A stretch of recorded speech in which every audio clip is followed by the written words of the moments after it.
30वां अध्याय, चमत्कारों का नियम। महान उपन्यासकार लियो टॉल्स्टॉय ने एक अत्यंत रोचक कथा लिखी थी, 3 वैरागी। उनके मित्र निकोलस रोरिच ने उसे संक्षेप में इस प्रकार प्रस्तुत किया। एक द्वीप पर 3 वृद्ध वैरागी रहते थे। वे इतने भोले भाले थे कि उन्हें केवल एक ही प्रार्थना आती थी, हम 3 हैं, तू यानी ईश्वर 3 है, हम पर दया कर। इस अत्यंत सीधी सादी प्रार्थना के समय महान चमत्कार प्रकट होते थे। वहां के बिशप ने इन 3 वैरागियों और उनकी अस्वीकार्य प्रार्थना के बारे में सुना और उसने उन्हें धर्म नियमों के अनुसार अधिकृत प्रार्थना सिखाने के लिए उनके पास जाने का निश्चय किया। उसने उस द्वीप पर पहुंचकर वैरागियों को बताया कि उनकी प्रार्थना अत्यंत अशोभनीय है और फिर उसने उन्हें कुछ प्रचलित प्रार्थनाएं सिखाई। उसके बाद बिशप एक नाव पर सवार होकर चल पड़े।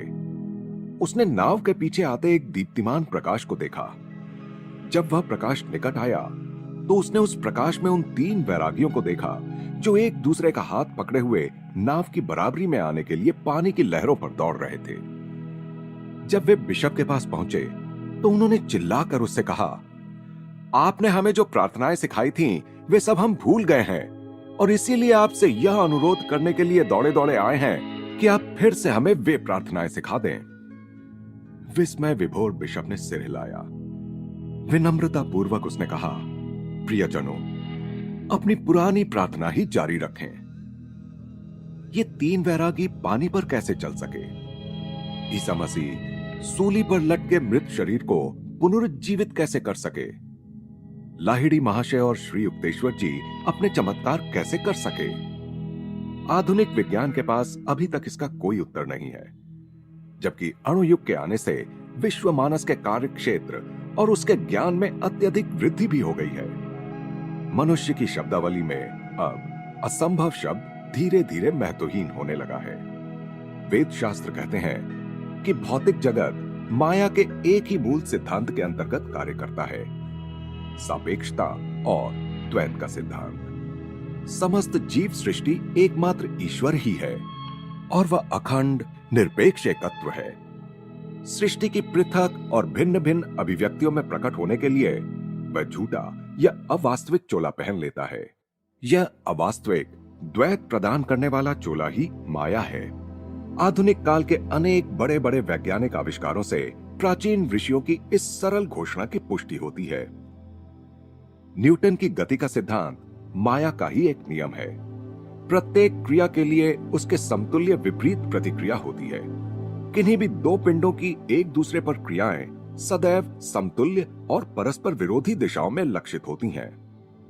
इस प्रकार क्रिया और प्रतिक्रिया वस्तुतः समतुल्य होती है। केवल एक ही शक्ति का होना असंभव है। समतुल्य और परस्पर विरोधी शक्तियों की जोड़ी होनी ही चाहिए और सदा रहती ही है। प्रकृति की मूलभूत क्रियाएं अपनी माया मूलकता का ही परिचय देती हैं। उदाहरण के लिए विद्युत शक्ति आकर्षण और विकर्षण के कारण निर्मित होती है। उसके इलेक्ट्रॉन और प्रोटॉन परस्पर विरोधी विद्युत आवेग हैं। दूसरा उदाहरण, अणु अर्थात पदार्थ का सूक्ष्मतम कण स्वयं पृथ्वी की तरह ही धनात्मक और ऋणात्मक यानी पॉजिटिव एंड नेगेटिव ध्रुवों से युक्त एक चुंबक है। यह समस्त गोचर जगत ध्रुवता के प्रभाव में है। भौतिक शास्त्र, रसायन शास्त्र या किसी भी अन्य विज्ञान का कोई भी नियम कभी अंतर्निहित परस्पर विरोधी तत्वों से मुक्त नहीं मिलता। अतः भौतिक विज्ञान माया के बाहर के किसी नियम का सूत्र नहीं बना सकता। सृष्टि का मूल ताना बाना ही माया है। उसकी मूल रचना ही माया है। स्वयं प्रकृति माया है। प्राकृतिक विज्ञान के पास केवल प्रकृति के अपरिहार्य सारभूत तत्वों का ही अध्ययन और उन्हीं का प्रयोग करने के सिवा और कोई चारा ही नहीं है। अपने क्षेत्र में प्रकृति शाश्वत और अपार है। भावी वैज्ञानिक उसकी विविध रूपी अनंतता के एक के बाद एक पहलू की खोज करते जाने से अधिक कुछ नहीं कर पाएंगे। विज्ञान इस प्रकार सदा के लिए परिवर्तनों के क्रम से ही गुजरता रहेगा और अंतिम कारण तक कभी नहीं पहुंच पाएगा। पहले से ही अस्तित्व में आए हुए और कार्य करते हुए ब्रह्मांड के नियमों का पता लगाने की तो उसमें क्षमता है, परंतु नियम बनाने वाले विधाता और कार्य चलाने वाले जगत नियंता को ढूंढ पाने में वह असमर्थ है। गुरुत्वाकर्षण और विद्युत शक्ति के तेजस्वी प्रदर्शनों का तो पता चल गया, परंतु गुरुत्वाकर्षण और विद्युत शक्ति क्या है, कोई मानव नहीं जानता। सहस्राब्दियों से अवतारों और सद्गुरुओं ने मानव जाति को माया से ऊपर उठने का कार्य दे रखा है। सृष्टि के द्वैत से ऊपर उठकर उसके पीछे विद्यमान सृष्टा की अखंड एकता को पहचानना ही मनुष्य का सर्वोच्च लक्ष्य माना गया। जो माया में लिप्त रहते हैं उन्हें उसके ध्रुवता नियम को स्वीकार करना ही होगा। ज्वार भाटा, उत्थान पतन, दिन रात, सुख दुख, अच्छा बुरा, जन्म मृत्यु, कुछ हजार मानव जन्मों से गुजरने के बाद मनुष्य को इन आवृत्तियों की यह नियमबद्ध क्रमशीलता पीड़ादायक और नीरस प्रतीत होने लगती है। तब वह माया जनित विवशताओं से परे आशापूर्ण दृष्टि डालने लगता है। माया के पर्दे को हटाने का ही अर्थ है सृष्टि के रहस्य को अनावृत करना। जो इस प्रकार सृष्टि का अनावरण कर देता है, केवल वही सच्चा अद्वैतवादी है। अन्य सब केवल मूर्ति पूजक हैं। जब तक मनुष्य प्रकृति की द्वयात्मक भ्रांतियों में उलझा रहता है, तब तक छल कपटी माया ही उसकी आराध्य देवी होती है और वह एकमात्र सच्चे ईश्वर को नहीं जान सकता। विश्व माया मनुष्यों में अविद्या यानी अज्ञान और भ्रम के रूप में प्रकट होती है। माया या अविद्या को बौद्धिक विश्वास या विश्लेषण के द्वारा कभी नष्ट नहीं किया जा सकता। केवल निर्विकल्प समाधि की आंतरिक स्थिति की प्राप्ति से ही उसे नष्ट किया जा सकता है। ओल्ड टेस्टामेंट यानी बाइबल के पूर्व भाग के सब संतों तथा सभी देशों और युगों के दृष्टाओं ने चेतना की उसी अवस्था से उपदेश दिया था। एजेंकियल ने कहा था, बाद में वह मुझे दरवाजे के पास ले आया। यह दरवाजा पूर्वाभिमुख था और मैंने देखा इज़राइल के भगवान का दिव्य तेज पूर्व दिशा से आया और उसकी ध्वनि पानी की तेज बहती अनेक धाराओं के समान थी और पृथ्वी उसके तेज के आलोक में नहा उठी। योगी अपनी चेतना को ललाट यानी पूर्व दिशा में स्थित दिव्य चक्षु में से ले जाकर सर्वव्यापकता में पहुंचाता है। जब वह यह कर रहा होता है, तब उसे ओम की पानी की तेज बहती अनेक धाराओं के समान ध्वनि सुनाई देती है, जो सृष्टि की एकमात्र वास्तविकता के प्रकाश के स्पंदनों के कारण होती है। सृष्टि के अरबों खरबों रहस्यों में सबसे विलक्षण रहस्य है प्रकाश। ध्वनि तरंगों के संचरण के लिए तो हवा या अन्य किसी भौतिक माध्यम की आवश्यकता होती है, परंतु प्रकाश तरंगे नाभिकीय पिंडों के बीच के निर्वात से भी सरलता पूर्वक संचार करती हैं। तरंग सिद्धांत में जिस काल्पनिक आकाश को नाभिकीय पिंडों के बीच के शून्य में प्रकाश का माध्यम माना जाता है, उसे भी आइंस्टाइन के इस मत के कारण हटा दिया जा सकता है कि अंतरिक्ष के ज्यामितीय गुणधर्म आकाश की कल्पना को अनावश्यक बना देते हैं। इन दोनों में से किसी भी प्रमेय को माने, तब भी प्रकृति की समस्त अभिव्यक्तियों में प्रकाश ही सबसे सूक्ष्म और भौतिक अवलंबन से सर्वाधिक मुक्त है। आइंस्टाइन की असाधारण अवधारणाओं के अनुसार सापेक्षता सिद्धांत में प्रकाश की गति, जो कि 1,86,300 मील प्रति सेकंड है, सबसे महत्वपूर्ण है। वे गणित द्वारा सिद्ध करते हैं कि जहां तक मानव के सीमित मन का संबंध है, इस नित्य परिवर्तनशील ब्रह्मांड में केवल प्रकाश की गति ही अपरिवर्तनशील है, कि केवल वही निरपेक्ष स्थिरांक है। केवल प्रकाश के इस निरपेक्ष स्थिरांक पर ही मनुष्य के समय एवं दूरी के सारे मापदंड निर्भर हैं। अब तक दुर्बोध रूप से शाश्वत समझे जाने वाले समय और दूरी यानी काल और देश भी सापेक्ष और सीमित घटक हैं। उनके माप का औचित्य केवल प्रकाश गति के संदर्भ में है। परिमाणात्मक सापेक्षता यानी डायमेंशनल रिलेटिविटी में अंतरिक्ष के साथ समय के आ जाने से समय का सच्चा स्वरूप भी सामने आ गया है कि वह केवल संदिग्धता के अलावा कुछ नहीं। कुछ ही समीकरणों को प्रस्तुत कर आइंस्टाइन ने एक प्रकाश को छोड़कर विश्व के सारे तथाकथित निश्चित तथ्यों का उन्मूलन कर दिया। बाद में जब आइंस्टाइन ने अपना एकीकृत क्षेत्र सिद्धांत यानी यूनिफाइड फील्ड थ्योरी प्रस्तुत किया, तो उसमें उन्होंने एक ही गणितीय सूत्र में गुरुत्वाकर्षण नियम तथा विद्युत चुंबकत्व नियम को अंतर्भूत करने का प्रयास किया। इस प्रकार ब्रह्मांड की रचना को एक ही नियम के प्रकारांतर के सिद्धांत में लाकर आइंस्टाइन युग युगों को पार कर उन ऋषियों की श्रेणी में जा पहुंचे हैं जिन्होंने सृष्टि का एक ही आधार होने की घोषणा की थी, नित्य परिवर्तनशील माया। इस युगांतरकारी सापेक्षता सिद्धांत से सूक्ष्मतम परमाणु के अनुसंधान की गणितीय संभावनाएं जाग उठी हैं। अब बड़े बड़े वैज्ञानिक दृढ़ता के साथ न केवल यह कहने की हिम्मत कर रहे हैं कि अणु पदार्थ नहीं बल्कि शक्ति है, वरन वे यह भी कह रहे हैं कि आणविक ऊर्जा का स्वरूप मूलतः मनोमय है। Sir Arthur Stanley Eddington the nature of the physical world नामक पुस्तक में लिखते हैं, यह बात अब पूरी तरह समझ में आ चुकी है कि भौतिक विज्ञान केवल परछाइयों के जगत से संबंधित है, और यही अपने आप में एक महत्वपूर्ण प्रगति है। भौतिक विज्ञान के क्षेत्र में हम परिचित जीवन नाट्य की परछाइयों के खेल मात्र का अवलोकन करते हैं। मेरे हाथ की छाया टेबल की छाया पर टिकी हुई है और स्याही की छाया कागज की छाया पर अंकित हो रही है। यह सब प्रतीकात्मक है और भौतिक विज्ञानी इसे प्रतीक के रूप में ही रहने देता है, परंतु रसायन शास्त्री मन प्रतीकों को उनके मूल स्वरूप में परिवर्तित कर देता है। मोटे तौर पर इस सब का निष्कर्ष यह निकलता है कि इस जगत का सारा प्रपंच केवल मनोमय है, यानी मन जिस तत्व से बना है उसी तत्व से बना है। हाल में बनाए गए इलेक्ट्रॉन माइक्रोस्कोप से यह निश्चित प्रमाण मिल चुका है कि परमाणुओं का मूल स्वरूप प्रकाश है और प्रकृति में द्वैत अनिवार्य है। द न्यूयॉर्क टाइम्स ने American association for the advancement of science की एक सभा के समक्ष 1937 में दिखाए गए इलेक्ट्रॉन माइक्रोस्कोप के एक प्रयोग का विवरण इस प्रकार प्रकाशित किया था। अब तक एक्स किरणों द्वारा परोक्ष रूप से ही जाने जा सकने वाले टंगस्टन की रचना का रवेदार यानी क्रिस्टलाइन स्वरूप एक प्रतिदीप्त पर्दे पर स्पष्ट रूप से प्रकट हुआ, जिसमें 9 अणु अपने अपने अचूक स्थानों में स्थित दिखाई दे रहे थे।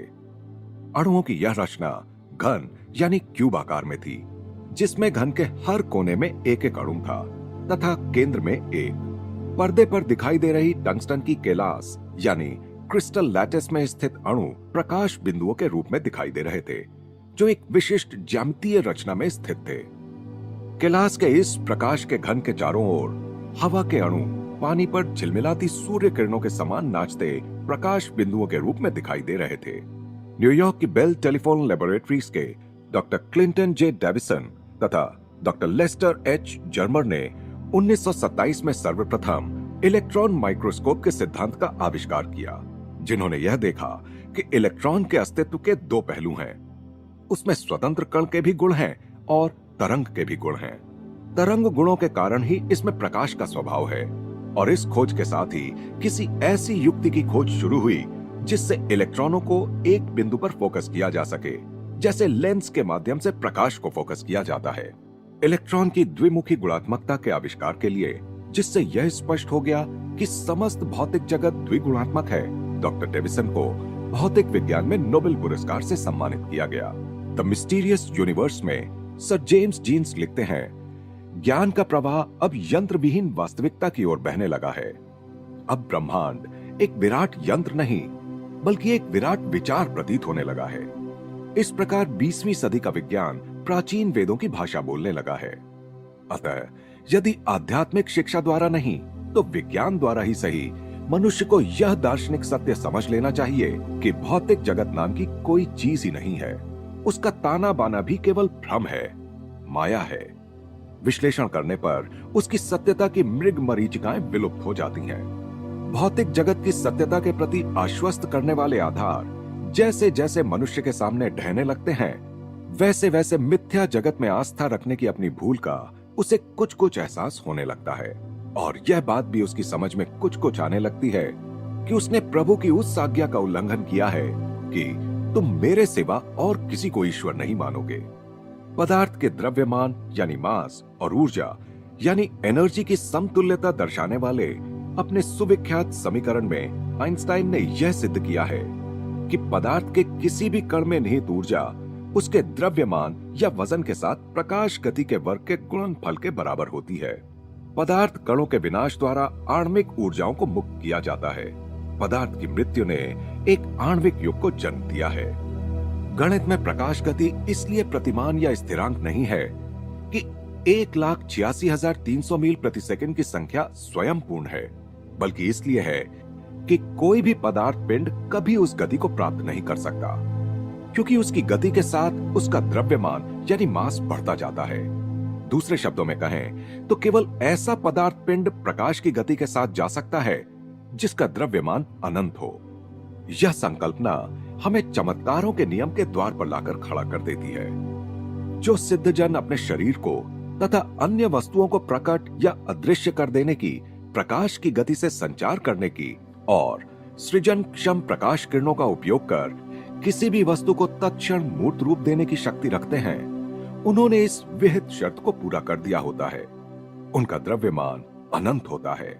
सिद्ध योगी की चेतना उसके छोटे से शरीर से बंधी न रहकर अनायास ही ब्रह्मांड की रचना के साथ तद्रूप हो जाती है। गुरुत्वाकर्षण के कारण सभी भौतिक पदार्थ भार युक्त होते हैं, परंतु यह गुरुत्वाकर्षण, फिर चाहे न्यूटन उसे शक्ति कहें या आइंस्टाइन उसे जड़ता की अभिव्यक्ति कहें, किसी सिद्ध को भार का गुणधर्म व्यक्त करने के लिए विवश करने में असमर्थ है। जो स्वयं को सर्वव्यापी परम तत्व के रूप में जान जाता है, वह फिर काल और देश की सीमा में आबद्ध नहीं रहता। आबद्ध कर रखने वाली सीमाओं के सारे घेरे अहम ब्रह्मास्मि के तेज में विलुप्त हो जाते हैं। प्रकाश हो और प्रकाश हो गया। सृष्टि की रचना में ईश्वर के प्रथम आदेश से सृष्टि का आधार तत्व प्रकाश अस्तित्व में आ गया। इस अलौकिक माध्यम यानी प्रकाश की किरणों पर ही ईश्वर की सारी अभिव्यक्तियां मूर्त होती हैं। प्रत्येक युग के संतों ने अग्निशिखा और प्रकाश के रूप में ईश्वर के प्रकट होने की बात कही है। सेंट जॉन कहते हैं, उसकी आंखें अग्नि ज्वालाओं के समान थीं और उसका रूप ऐसा था मानो सूर्य अपने पूरे तेज के साथ चमक रहा हो। जो योगी अखंड ध्यान द्वारा अपनी चेतना को परम चैतन्य में विलीन कर देता है, वह प्रकाश यानी प्राण शक्ति स्पंदन को सृष्टि के आधार तत्व के रूप में देखता है। उसके लिए फिर पानी बनकर सामने आने वाली प्रकाश किरणों में और जमीन बनकर सामने आने वाली प्रकाश किरणों में कोई अंतर नहीं होता। पदार्थ चेतना से और भौतिक जगत के 3 आयामों से तथा काल के 4थे आयाम से मुक्त होकर सिद्ध पुरुष अपने प्रकाश शरीर को पृथ्वी, जल, अग्नि और वायु की प्रकाश किरणों के बीच से या उनके ऊपर से आसानी के साथ कहीं भी ले जा सकता है। इसलिए यदि तुम्हारी आंख एक हो जाए तो तुम्हारा सारा शरीर प्रकाश से भर जाएगा। मुक्ति प्रदायक ज्ञान चक्षु पर लंबे समय तक मन को एकाग्र करने से योगी भौतिक जगत और उसके गुरुत्वाकर्षण जन्य भार के समस्त भ्रमों को नष्ट करने में समर्थ हो जाता है। तब वह सृष्टि को उसी रूप में देखता है जिस रूप में विधाता ने उसकी रचना की थी। तत्वतः विभेदहीन प्रकाश। हार्वर्ड के डॉक्टर एल.टी. ट्रोलैंड कहते हैं, आंखों में उभरने वाले चित्रों की रचना भी छपाई में इस्तेमाल की जाने वाली साधारण बिंदु चित्र यानी हाफ टोन तकनीक के सिद्धांत पर ही आधारित होती है। अर्थात ये चित्र ऐसे छोटे छोटे बिंदुओं से बने होते हैं जिन्हें आंखों से देखा नहीं जा सकता। नेत्रपटल यानी रेटिना इतना संवेदनक्षम है कि उचित प्रकार के प्रकाश की अपेक्षाकृत थोड़ी सी मात्रा से भी दृष्टि संवेदन जागृत हो सकता है। चमत्कारों के नियम को ऐसा कोई भी मनुष्य कार्यान्वित कर सकता है जिसने यह बोध कर लिया हो कि सृष्टि प्रकाश से ही बनी है, अर्थात सृष्टि का मूल तत्व प्रकाश है। सिद्ध पुरुष प्रकाश तत्व के अपने दिव्य ज्ञान का उपयोग सर्वव्यापी प्रकाश अणुओं को किसी भी इंद्रिय गोचर अभिव्यक्ति में तत्काल प्रकट करने के लिए कर सकता है। इस प्रकटीकरण के प्रत्यक्ष रूप वह जो भी हो, कोई वृक्ष या कोई औषधि या कोई मानव शरीर, का निर्धारण योगी की इच्छा तथा उसकी संकल्प शक्ति और मानस चित्रण पर निर्भर होता है। रात में मनुष्य स्वप्न चैतन्य में प्रवेश करता है और प्रतिदिन उसे हर तरफ से आबद्ध कर रखने वाली अहंकार की सीमाओं से मुक्त हो जाता है। नींद में उसे अपने मन की सर्वशक्तिमत्ता का बार बार प्रदर्शन देखने को मिलता है। देखते ही देखते स्वप्न में अनेक वर्षों पूर्व मृत हो गए उसके मित्र प्रकट हो जाते हैं। दूर से दूर स्थित महाद्वीप भी दिखाई देने लगते हैं। उसके बचपन के दृश्य पुनः उभरकर उसकी दृष्टि के सामने आ जाते हैं। सभी मनुष्यों को अपने कुछ स्वप्नों में थोड़े समय के लिए अनुभव होने वाली यह मुक्त और अप्रतिबंधित चेतना ईश्वर मग्न संत के मन की नित्य अवस्था होती है। सभी प्रकार के स्वार्थी उद्देश्यों से मुक्त हुआ योगी ईश्वर द्वारा उसे दी गई सृजनात्मक इच्छा शक्ति का उपयोग कर भक्त की सच्ची प्रार्थना को पूर्ण करने के लिए सृष्टि के प्रकाश अणुओं को पुनः व्यवस्थित करता है। और परमेश्वर ने कहा, हम अपने लक्षणों से युक्त मनुष्यों को बनाएं, उसे अपनी प्रतिमूर्ति बनाएं और वह समुद्र की मछलियों पर, हवा के पक्षियों पर, घरेलू पशुओं पर और सारी पृथ्वी पर तथा पृथ्वी पर रेंगने वाले सब जीव जंतुओं पर अपना प्रभुत्व स्थापित करे। इसी उद्देश्य से मनुष्य और सृष्टि को बनाया गया था कि वह सृष्टि पर अपने प्रभुत्व को जाने और माया का स्वामी बनकर उससे ऊपर उठे। 1915 में संन्यास लेने के कुछ ही दिन बाद मैंने ध्यान में एक बड़ा ही विचित्र दृश्य देखा। उस अनुभव से मानव चेतना की सापेक्षता मेरी समझ में आ गई और माया के दुखद द्वंद्वों के पीछे मैंने अनंत प्रकाश की अखंडता स्पष्ट देखी। यह अनुभव मुझे तब हुआ जब एक दिन सुबह मैं पिताजी के गढ़पार रोड स्थित मकान में अपनी छोटी सी अटारी में ध्यानस्थ बैठा था। उस समय कई महीनों से यूरोप में प्रथम विश्व युद्ध चल रहा था, जिसमें हो रहे विशाल नरसंहार पर मैं मन ही मन दुखी हो रहा था। जब मैं आंखें बंद कर ध्यान में बैठा था, तब अचानक मेरी चेतना एक युद्धपोत के कप्तान के शरीर में संक्रमित हो गई। जहाज की तोपें और समुद्र तट पर स्थित तोपखाना एक दूसरे पर गोले दाग रहे थे और उनकी गगनभेदी आवाज से वातावरण जैसे फटा जा रहा था। एक बहुत बड़ा गोला आकर हमारे बारूद भंडार से टकराया और हमारा जहाज तहस नहस हो गया। जो थोड़े बहुत नाविक इस विस्फोट में बच गए थे, उनके साथ मैं समुद्र में कूद पड़ा। धड़कते हृदय के साथ मैं किनारे पर सुरक्षित पहुंच गया, परंतु हाय, कहीं से तीव्र गति के साथ आती हुई एक गोली सीधी मेरी छाती में घुस गई। कराहते हुए मैं जमीन पर गिर पड़ा। मेरा पूरा शरीर सुन्न हो गया, परंतु मुझे उसके अस्तित्व का भान था, ठीक वैसे ही जैसे एक पैर के सुन्न हो जाने पर मनुष्य को उसका भान रहता है। मृत्यु के गुप्त कदम आखिर मुझ तक पहुंच ही गए, मैंने सोचा। एक आखिरी निश्वास छोड़कर मैं मूर्छा में डूबने ही वाला था कि अचानक मैंने देखा कि मैं तो गढ़पार रोड पर अपने कमरे में पद्मासन में बैठा हूं। मैं अपने पुनः प्राप्त शरीर को टटोल टटोल कर और चिकोटी काट काट कर देखने लगा और मेरे नेत्रों से आनंदातिरेक के अश्रु बहने लगे। इस शरीर में छाती में गोली का कोई घाव नहीं था। अपने आप को आश्वस्त करने के लिए कि मैं सचमुच जिंदा हूं, मैंने शरीर को आगे पीछे हिलाया डुलाया, लंबी लंबी सांसें ली। इस हर्षोत्फुल्लता और आत्म बधाई के बीच ही अचानक मेरी चेतना फिर से उस रक्त रंजित समुद्र तट पर पड़े कप्तान के शव में संक्रमित हो गई। मेरा मन पूरी तरह उलझन में पड़ गया। मैं प्रार्थना करने लगा, प्रभु, मैं मृत हूं या जीवित? समस्त क्षितिज प्रकाश से दीप्तिमान हो उठा। मृदु गर्जन करता एक कंपन शब्द बनकर सुनाई देने लगा। जीवन या मृत्यु का प्रकाश के साथ क्या संबंध? अपने प्रकाश की मूर्ति के रूप में मैंने तुम्हें बनाया है। जीवन और मृत्यु के द्वंद्वों का संबंध केवल माया से है। अपने मायातीत स्वरूप को देखो। जागो मेरे बच्चे, जागो।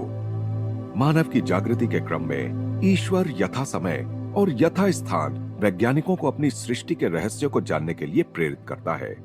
अनेक आधुनिक आविष्कार इस बात को समझने में मानव की सहायता करते हैं कि सृष्टि एक ही शक्ति की विविध अभिव्यक्तियां मात्र है, कि ये सारी अभिव्यक्तियां ईश्वरीय प्रज्ञा से युक्त प्रकाश की हैं। चलचित्र, radio, television, radar, photo electric cell यानी आश्चर्यकारी विद्युत नेत्र, अणु शक्तियों के सारे चमत्कार प्रकाश के विद्युत चुंबकीय गुणों पर आधारित हैं। चलचित्र कला किसी भी चमत्कार का दृश्यांकन कर सकती है।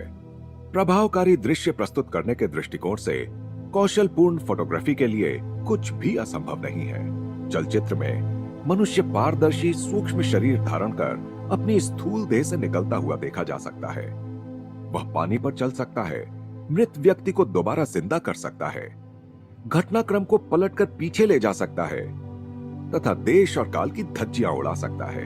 कुशल फोटोग्राफर अपनी इच्छा के अनुसार छाया चित्रों को मिलाकर दृष्टि के लिए चमत्कार कर सकता है, ठीक उसी प्रकार जैसे सिद्ध पुरुष वास्तविक प्रकाश किरणों के साथ करता है।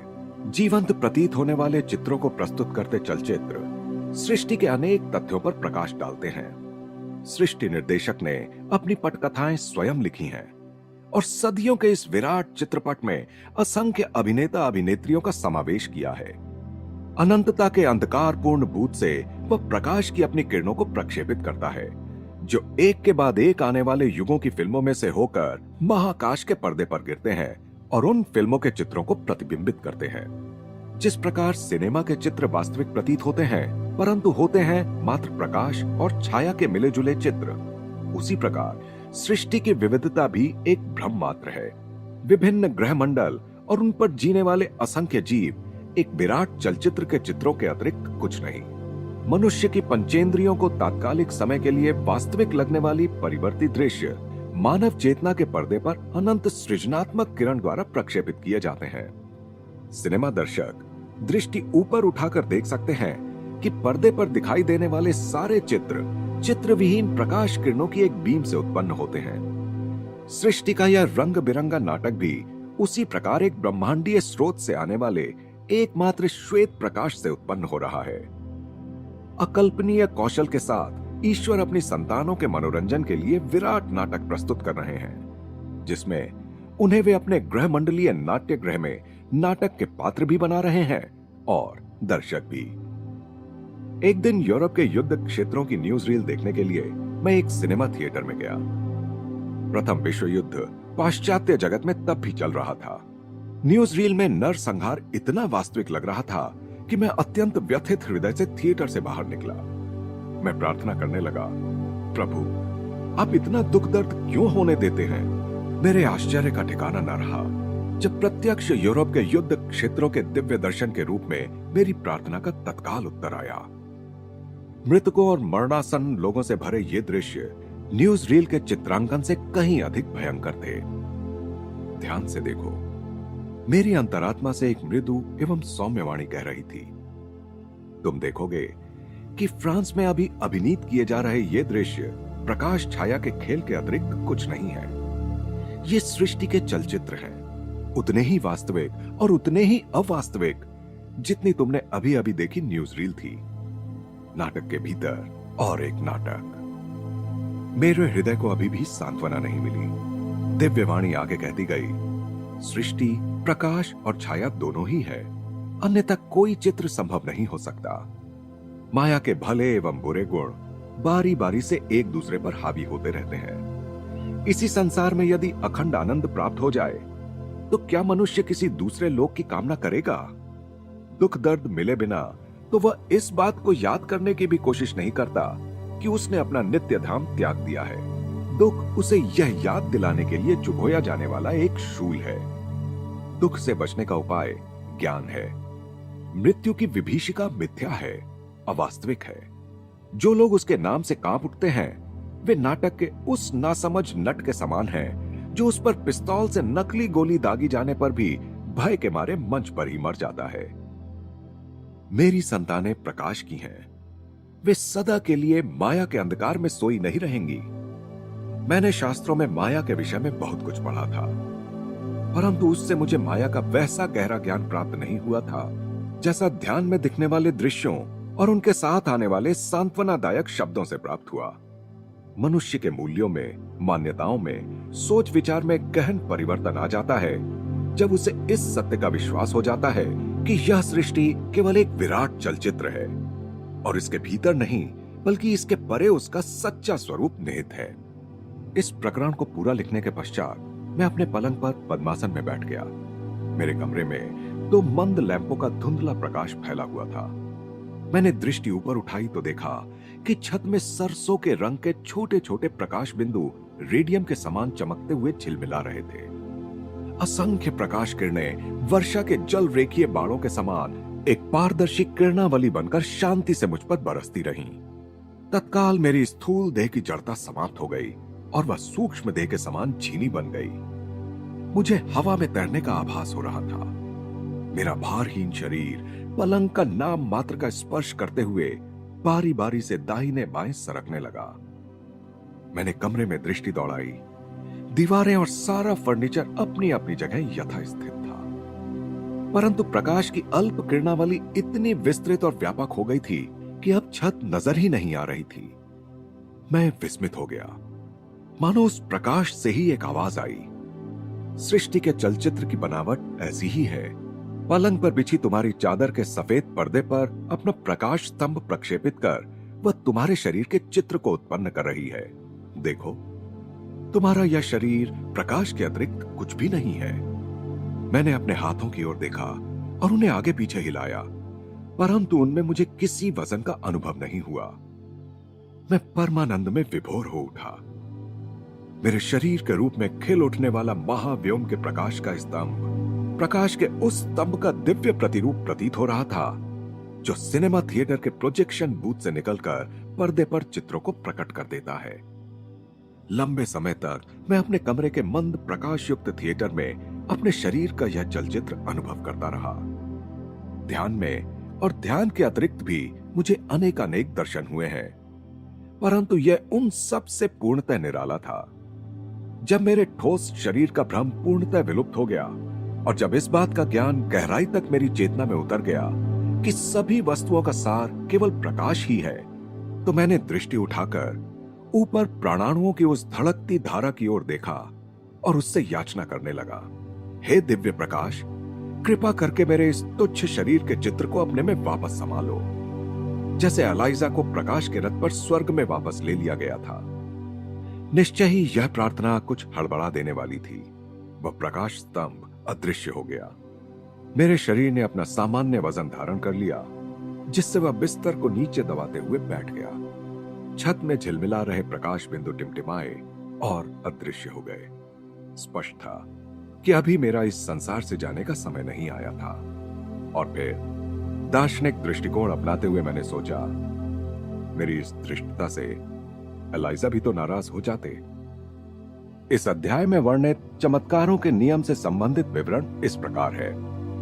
सामान्यतः चमत्कार उस कार्य या घटना को माना जाता है जिसके पीछे कोई नियम ना हो या जो सभी नियमों से परे हो, परंतु अत्यंत सुनिश्चित रूप से चलने वाली हमारी सृष्टि में सभी घटनाएं नियम के आधार पर ही घटित होती हैं और उनके पीछे कार्य करने वाले नियम की व्याख्या भी की जा सकती है। सिद्ध पुरुषों की तथाकथित चमत्कारी शक्तियां चेतना के आंतरिक विश्व में क्रियाशील सूक्ष्म नियमों के बारे में उनके पूर्ण ज्ञान के स्वाभाविक परिणाम हैं। वस्तुतः किसी भी बात को सही अर्थ में चमत्कार कहा ही नहीं जा सकता, सिवाय इसके कि गहन अर्थ में सब कुछ चमत्कार ही है। हम में से प्रत्येक का एक अत्यंत जटिल रचना युक्त शरीर में आबद्ध होना और अंतरिक्ष में ग्रह तारों के बीच तेजी से भ्रमण करती इस पृथ्वी पर रहने के लिए छोड़ा जाना, या इससे अधिक चमत्कार भी कोई है?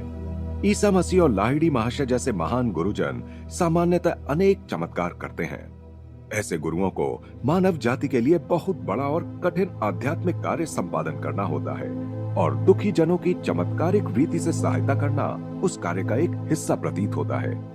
असाध्य रोगों के एवं अति गहन मानवीय समस्याओं के निराकरण में दैवी हस्तक्षेप की आवश्यकता पड़ती है।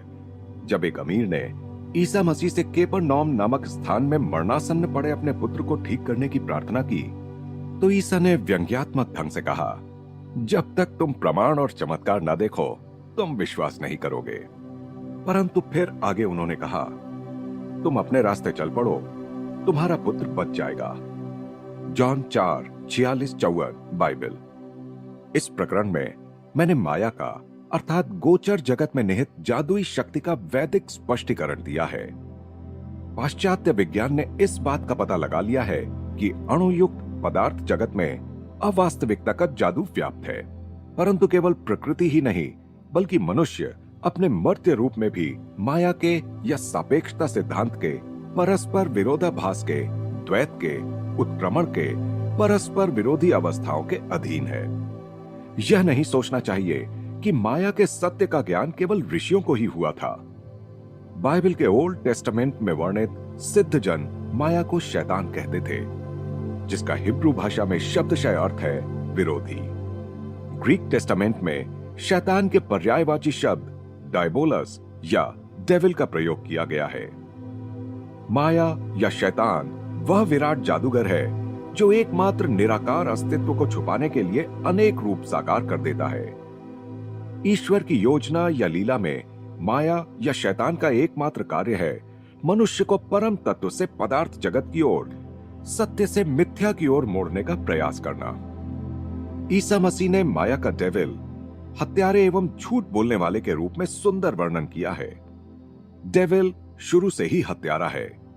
सत्य में वह कभी नहीं रहा क्योंकि उसमें सत्य है ही नहीं। जब वह कोई झूठ बोल देता है तो वह उसका अपना होता है, क्योंकि वह है ही झूठा और झूठ का जनक। John 8:44 Bible. डेविल शुरू से पाप ही करता आ रहा है। इसी उद्देश्य से ईश्वर के पुत्र का आविर्भाव हुआ कि वह डेविल के सभी कार्यों को नष्ट कर दे। 1 जॉन 3:8 बाइबल। अर्थात मनुष्य के अपने भीतर क्राइस्ट चैतन्य यानी कूटस्थ चैतन्य का आविर्भाव, जो अनायासी सारे भ्रमों को या डेविल के सभी कार्यों को नष्ट कर देता है। गोचर जगत की रचना में ही निहित होने के कारण माया अनादि ही है। परम तत्व की अपरिवर्तनीयता के विरोध स्वरूप गोचर जगत नित्य परिवर्तनशील है।